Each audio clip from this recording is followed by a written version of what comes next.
Bismillahirrahmanirrahim. Assalamualaikum warahmatullahi wabarakatuh. Nahmaduhu wa nusalli ala rasulihil karim amma ba'd. Insyaallah pada kesempatan ini kita akan menyambung lagi pembacaan kitab At-Tibyan fi Adabi Hamalatil Quran. Kita telah sampai kepada bab baru, yaitu Al-Babul Khamisu, bab yang kelima. Fi adabi hamilil Quran, di dalam adab-adabnya seorang pembawa Al-Quran.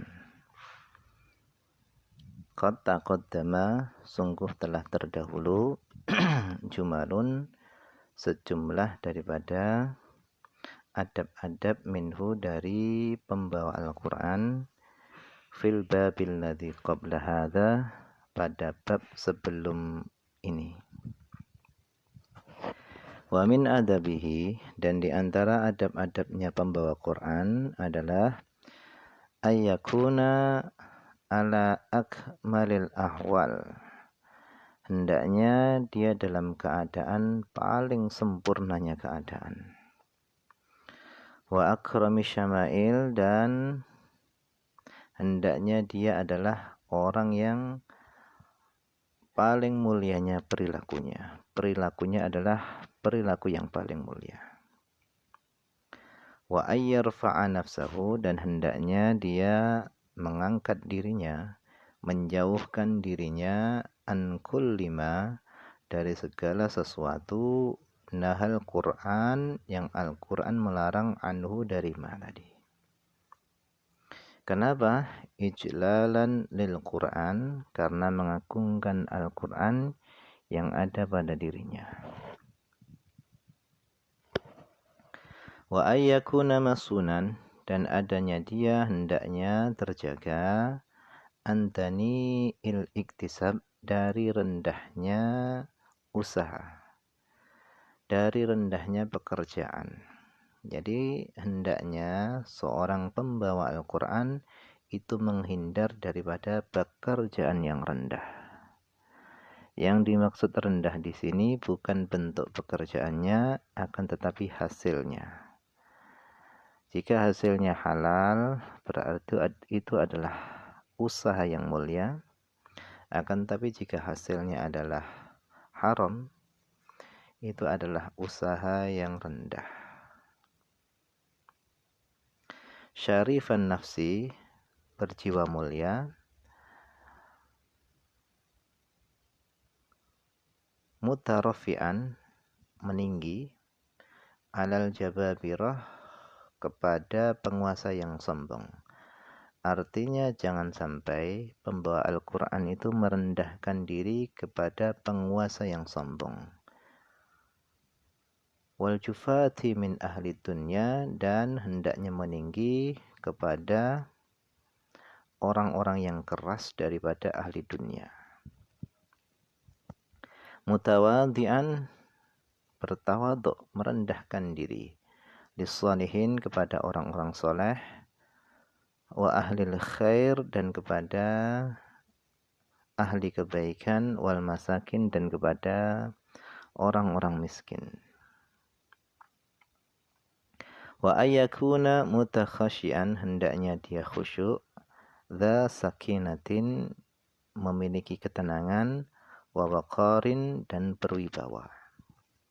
Faqad ja'a an Umar bin Al-Khattab radhiyallahu anhu, sungguh telah datang riwayat daripada Umar bin Khattab radhiyallahu anhu, annahu qala, bahasanya beliau berkata, ya ma'syaral qurra, wahai ahli Quran, irfa'u ru'usakum, angkatlah kepala-kepala kalian.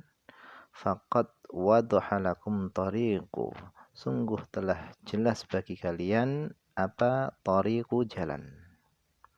Fastabiqul khairat, maka berlombalah untuk meraih kebaikan. Wala takunu iyalan 'alan nas, dan janganlah kalian menjadi beban di atas manusia. Jangan sampai ahli Quran itu menjadi beban daripada manusia.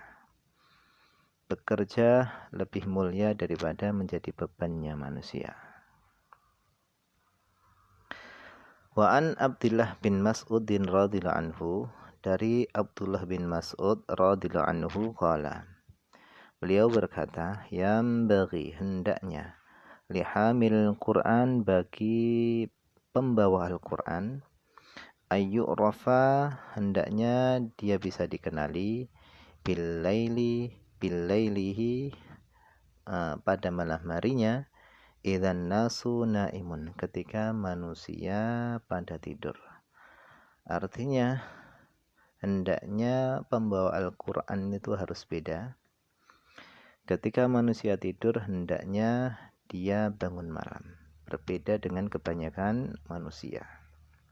Wa binnaharihi idzan nasu muftirun, dan hendaknya dia bisa dikenali bahwasannya dia adalah Al-Quran binnaharihi pada siang harinya, idzan nasu yuftirun ketika manusia tidak berpuasa. Hendaknya ketika kebanyakan manusia tidak berpuasa, dia berpuasa. Wa bihuznihi, dan bisa dikenali dengan kesedihannya, idzan nasu yafrahun ketika manusia ini bergembira. Wa bibukaihi, dan dengan tangisannya, idzan nasu yadhakun, dan bisa dikenali dengan tangisannya ketika manusia ini tertawa.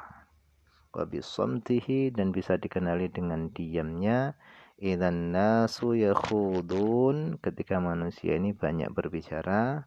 Wa bi khusyu'ihi, dan bisa dikenali dengan khusyuknya, idzan nasu yakhtaluna ketika manusia pada menyombongkan diri. Wa anil Hasan rahimahullahu ta'ala, dan dari Hasan rahimahullahu ta'ala, beliau mengatakan, innaman kana qablakum, sesungguhnya orang sebelum kalian, ra'awul Qur'an, mereka memandang Al-Qur'an itu sebagai rosaila min rabbihim, sebagai surat-surat daripada Tuhannya. Sesungguhnya orang-orang sebelum kalian itu mereka memandang Al-Qur'an sebagaimana surat-surat, seperti surat-surat daripada Tuhan mereka. Fakanu yatadabbarunaha billaili, mereka mentadabburinya pada malam hari, wa yanqidhunaha bin nahar, dan mereka mengamalkannya, mempraktekkannya pada siang hari.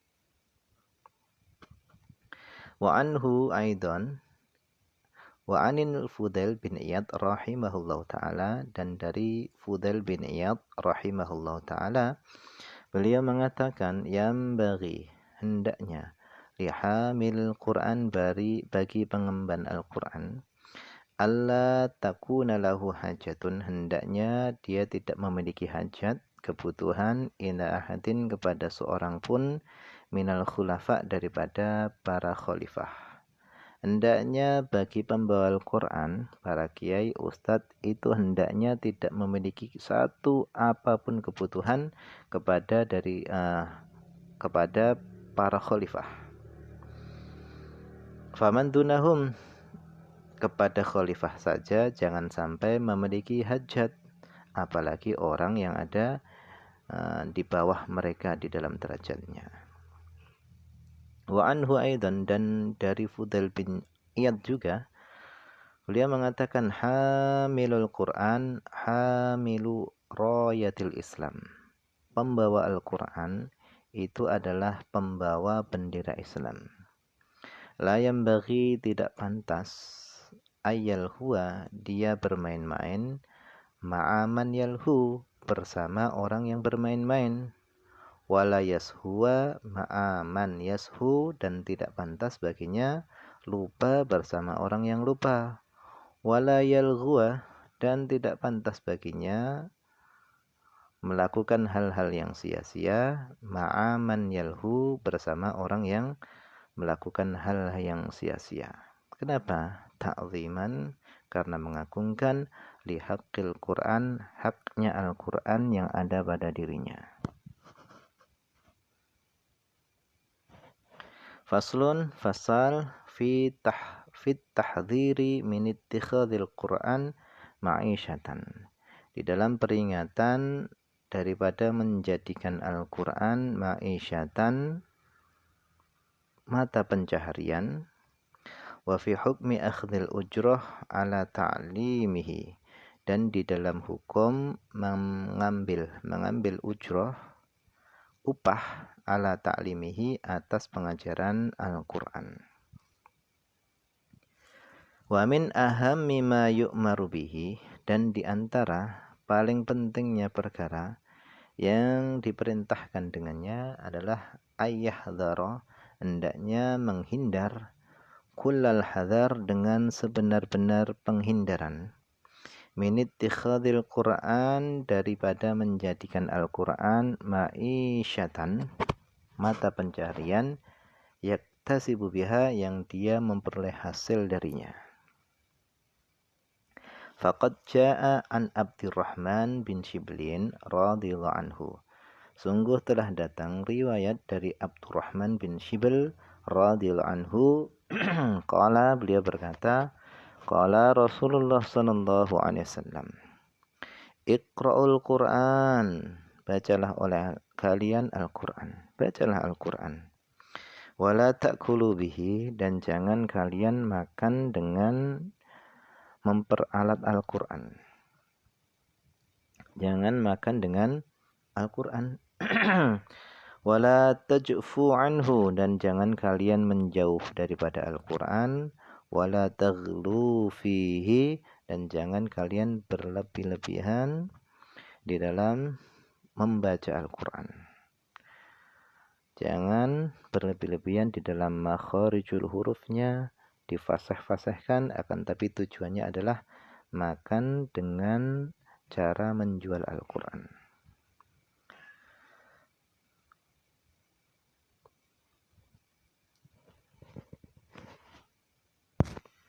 Wa an Jabir bin Abdullah radhiyallahu anhu, dan dari Jabir bin Abdullah radhiyallahu anhu, anin Nabi sallallahu alaihi wasallam, qala, Nabi bersabda, Iqra'ul Qur'an, bacalah Al-Qur'an, qabla, sebelum, ayyatiya qaumun, sebelum datang suatu kaum, yuqimunaha, yang mereka mendirikan Qur'an, iqamatal qidhi, sebagaimana mendirikannya qidah, yaitu seperti panci, seperti itu. Mendirikan iqamatal qidhi ini maksudnya adalah difasih-fasihkan bacaannya, makharijul hurufnya ini dilebih-lebihkan, difasih-fasihkan. Akan tapi tujuannya adalah yata'ajjalunahu, mereka terburu-buru di dalam memperoleh upahnya daripada pembacaan Al-Qur'an. Wala yata'ajjalunahu, akan tapi mereka tidak bersabar di dalam memperoleh hasil daripada bacaan Al-Qur'annya tadi di masa yang akan datang, yaitu akhirat. Rawahu Abu Dawud bi maknahu min riwayati Sahal bin Sa'ad. Hadis ini diriwayatkan oleh Abu Dawud dengan maknanya daripada riwayat Sahal bin Sa'ad. Maknahu, makna hadis tadi adalah yata'ajjaluna ajrahu, mereka terburu-buru di dalam memperoleh upahnya, imma bimalin, ada kalanya dengan harta, wa imma bisum'atin, ada kalanya dengan nama baik, wa nahwiha, dan semisalnya. Wa an Fudail bin Amr rahimahullahu ta'ala, dan dari Fudail bin Amr rahimahullahu ta'ala, qala, beliau berkata, dakhala rajulan min ashabin Nabi sallallahu alaihi wasallam masjidan. Dua orang daripada sahabat-sahabatnya Nabi itu masuk masjid. Falamma sallamal imam, maka tatkala imam mengucapkan salam, selesai daripada salatnya, qama rajulun, seorang berdiri.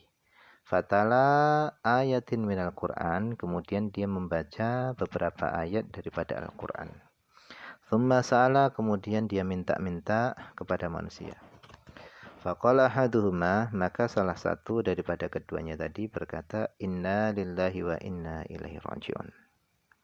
Sami'tu Rasulullah sallallahu alaihi wasallam yaqul, aku mendengar bahasanya Rasulullah sallallahu alaihi wasallam bersabda, sayaji'u qaumun, akan datang kata Nabi suatu kaum, yas'aluna bil Qur'an, mereka minta dengan Al-Qur'an. Faman sala bil Qur'an, maka siapa yang minta dengan Al-Qur'an, fala tu'tuhu, maka jangan kalian memberikan kepadanya. Wa hadzal isnad, adapun isnad hadis ini adalah munqati', terputus. Fa inna Fudail bin Amr lam yasma'i sahabata, karena Fudail bin Amr itu tidak mendengar daripada sahabat.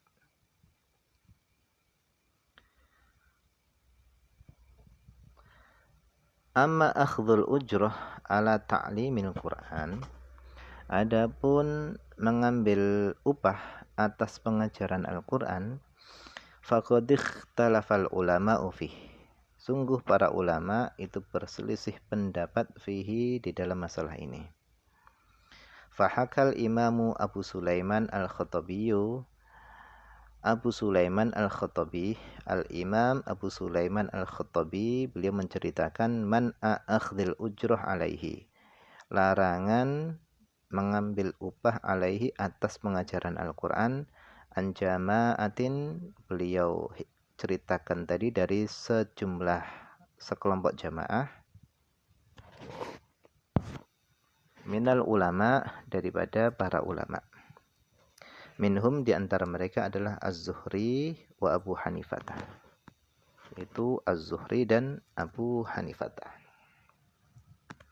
Wa an jama'atin, dan dari sekelompok jamaah, annahu, bahasanya mengambil upah daripada pengajaran Al-Quran tadi ya juzu, boleh. Idza lam yashrithu, jika dia tidak mensyaratkan besarnya nominalnya. Wa huwa, adapun pendapat ini yang membolehkan adalah qaulul Hasanil Basri, pendapatnya Imam Hasan al-Basri, wa Sya'biyu wa Ibn Sirin, wa Sya'bi wa Ibn Sirin, dan Sya'bi dan Ibn Sirin. Wa dhahaba Ata'un wa Malikun wa Syafi'iyyu wa akharun ila jawaziha, dan berpendapat juga Al-Imam Ata', Imam Malik, wa Syafi'i, dan Imam Syafi'i, wa akharun, dan ulama-ulama yang lainnya, mereka berpendapat ila jawaziha, kepada bolehnya mengambil upah daripada pengajaran Al-Quran. Idza syaratahu, jika dia mensyaratkan mengambil gaji tadi, jika dia mensyaratkan pengambilan gaji daripada pengajaran Quran tadi,